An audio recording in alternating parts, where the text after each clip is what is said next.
Hopefully this camera stays where it is. But what's going on, guys? Maxwell here. So it's been a while since my last video, and that main reason is,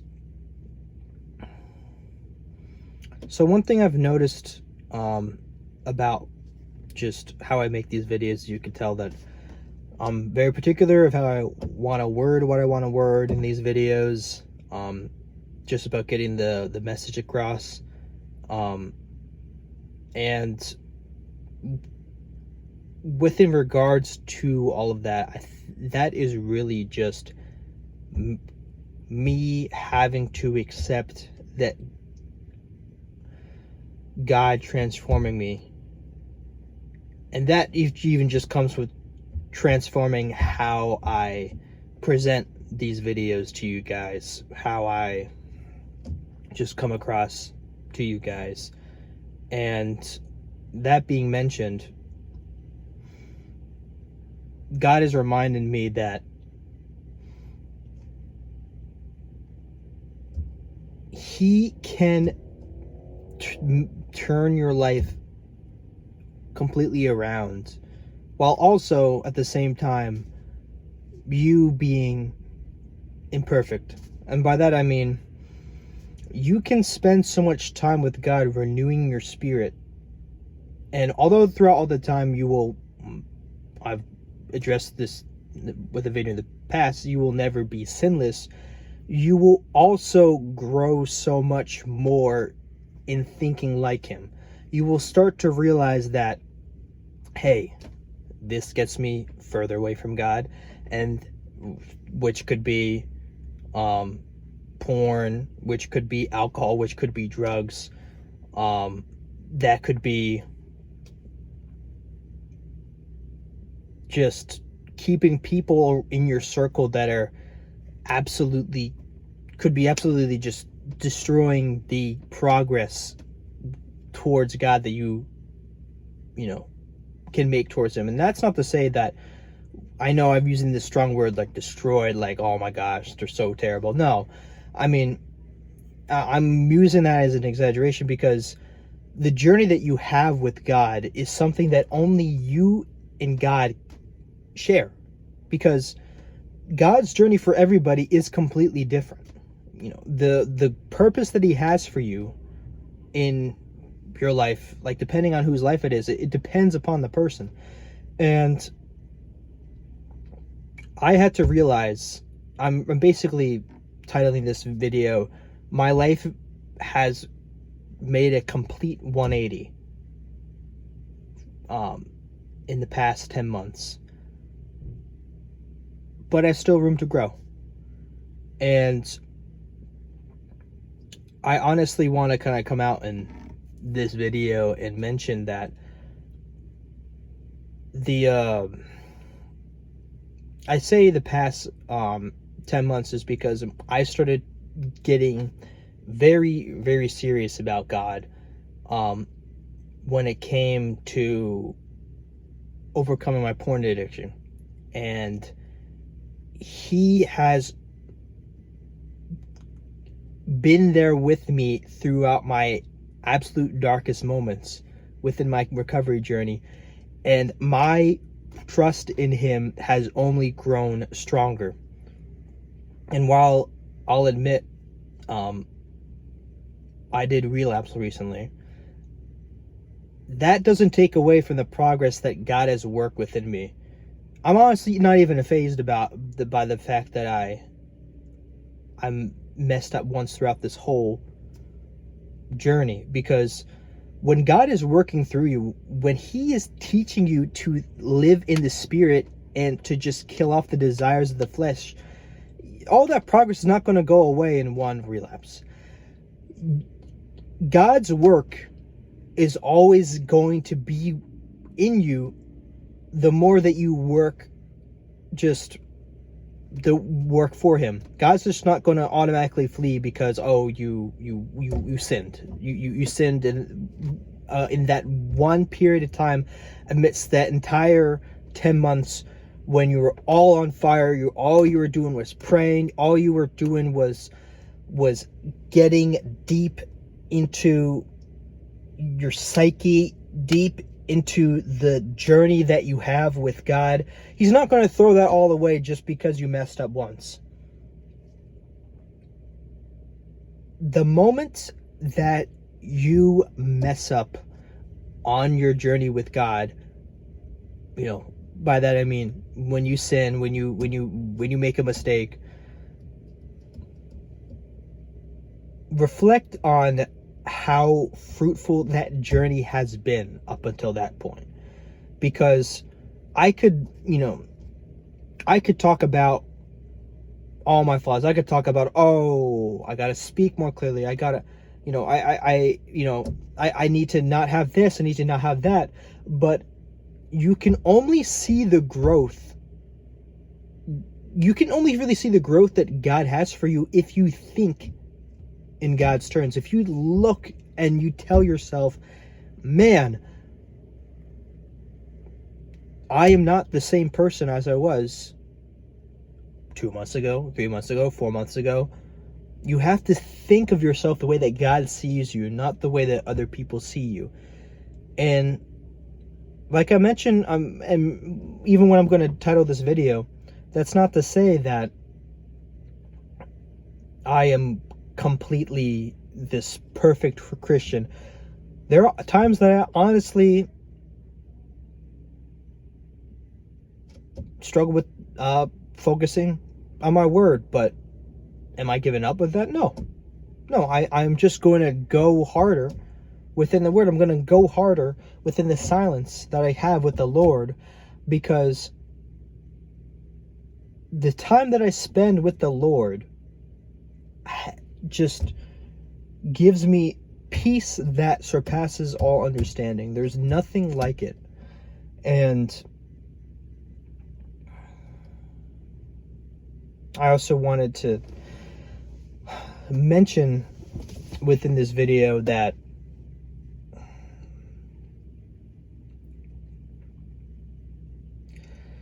we have to have the fear of God and not the fear of man. Because, and this is honestly something that I have to still work within myself, and really I'm starting to remind myself through this video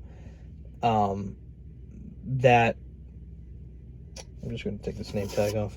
I'm starting to remind myself in this video that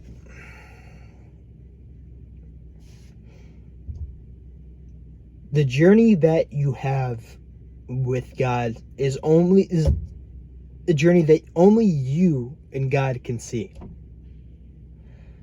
Because you're going to come across people in your life, they're not going to see what you've been through. They're not going to see that you struggle with an addiction. They're not going to see all those times you spent by yourself crying out to God that you need help with this or you need help with that.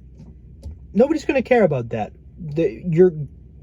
Just because you get closer with God doesn't automatically mean that God's going to prevent you from dealing with people that are going to attempt to take you off your path or make you feel less of yourself, or gonna make you feel that all the progress that you've made is for nothing, or you've never grown, you've never done this. God is, just because you've grown closer with God doesn't mean that he's going to remove all pain and suffering, that he's going to remove all hardships, struggles. He's going to keep them. In fact, he's going to make them stronger, because he knows that when you go to him, you are capable of anything, because the strength that you have from God is strength that only he can provide. If you were going through that difficult circumstance where, say for example,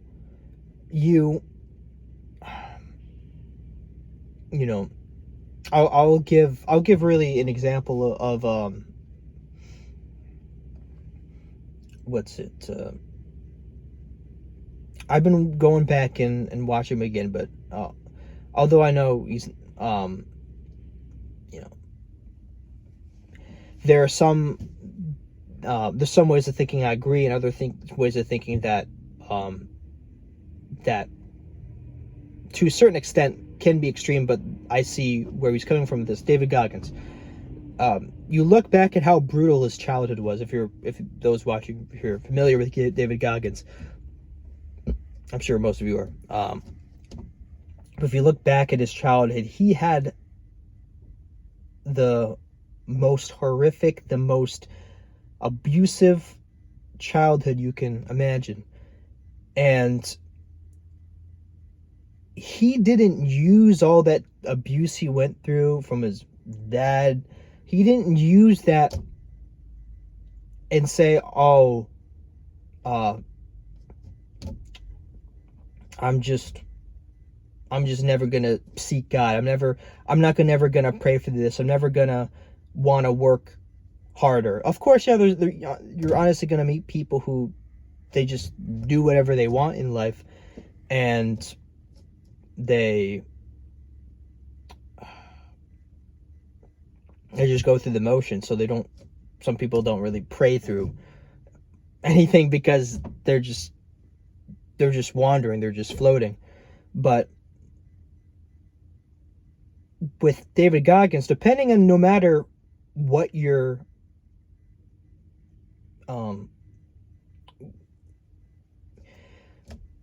belief, and let's just say I'm talking of this in a general sense, because you for David Goggins' story, he basically mentions that he was at his most bottom of the barrel moment.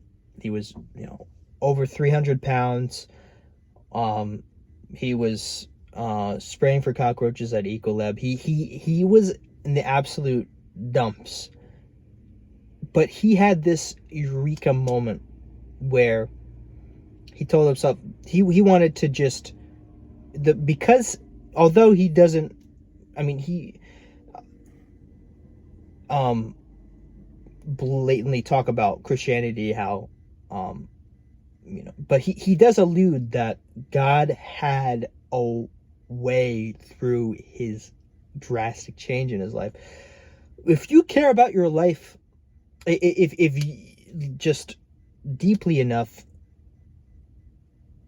you will have a relationship and an encounter with God. God is not going to discriminate based on who you are. He's going to listen to you as long as you seek him. The people who care about what they want to do with their life the most, the people that care about fulfilling the plan that God has for them, they're the ones that are always going to go to God as a last resort within their lowest moments. So we all go to God, whether or not we actively serve God. And by that I mean, I bring this up that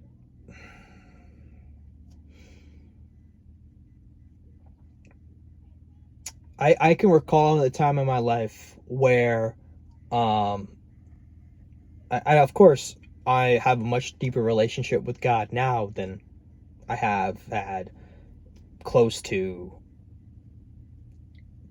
8 years ago at this point.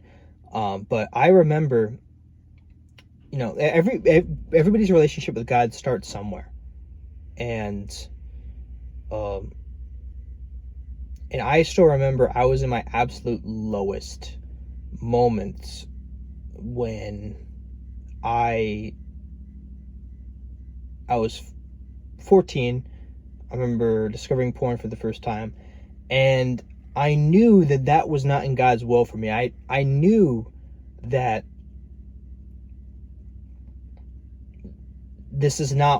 I was not supposed to be looking at this. I was not supposed to be committing this sin. And I didn't know how to pray to God then. I didn't even have a relationship with God then. But at my absolute lowest moment at the end of 2016, when was so deceived by the devil that I thought, oh, my life doesn't mean anything. In that absolute lowest moment, God gave me, I didn't even know it was God. I just felt the strength to keep going on, and when I felt my absolute weakest, wondering, when am I going to get this out? When am I going to get this out? And that planted the seed for really this channel that you see right here. And yeah, like I mentioned in the beginning, I have so much more room to grow. I have to keep telling myself that the plan that God has for me surpasses people's criticisms. It surpasses me getting looked at weirdly. It surpasses whether or not I'll be understood, because the plan that God has for me is something that only God and I share. That goes with anybody.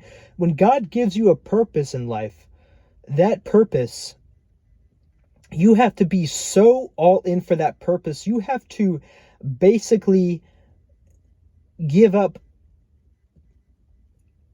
being understood by people. You have to give up basically having to succumb to people's biases and trust in Him fully. And once you do that,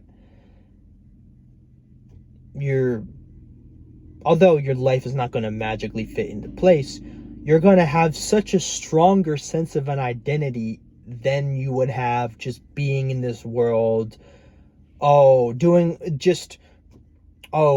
watching the same thing, having the same opinions, eating the same food. And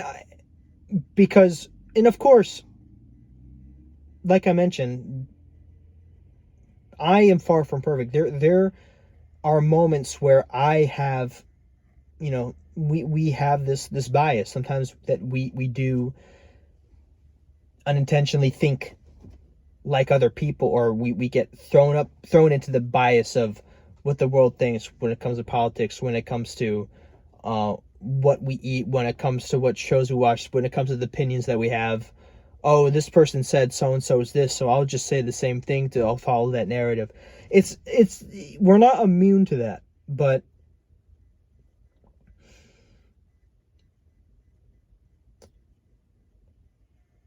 the work that I have to do is, and this can apply to anybody who's, watching this video, because for those who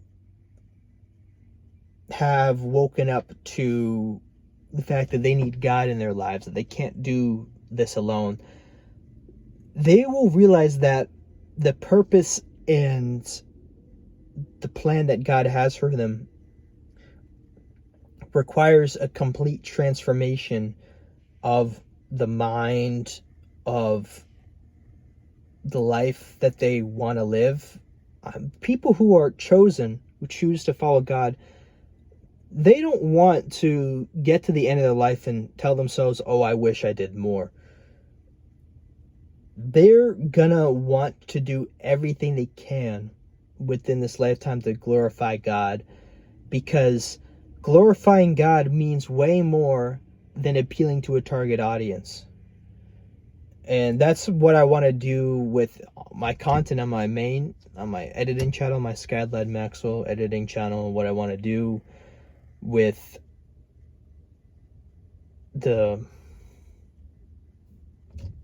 documentaries, I editing of people I know, just sharing life experiences. There is a mission of how is what I'm creating going to impact people? How is it going to give people impact? How is it going to change their lives? Because when I was in my lowest moments, I remember, this is back when I was used to also addicted to Instagram. I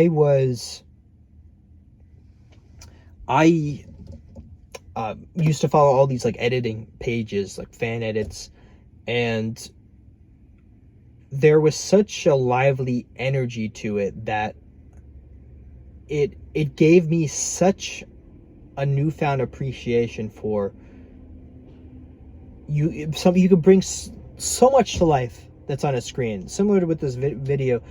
You can tap into so much deeper topics than what the mainstream is doing. And of course, there's always going to be independent productions that are going to carry deeper stories. You're still going to find that, but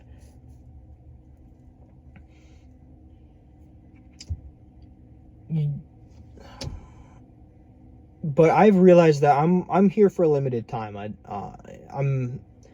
My life is going to go by in a blink, so might as well do that while thinking about, okay, I'm doing this, but I'm not doing this for me. I'm doing this for the people. It's about realizing that what you do for yourself doesn't automatically mean it's only for yourself.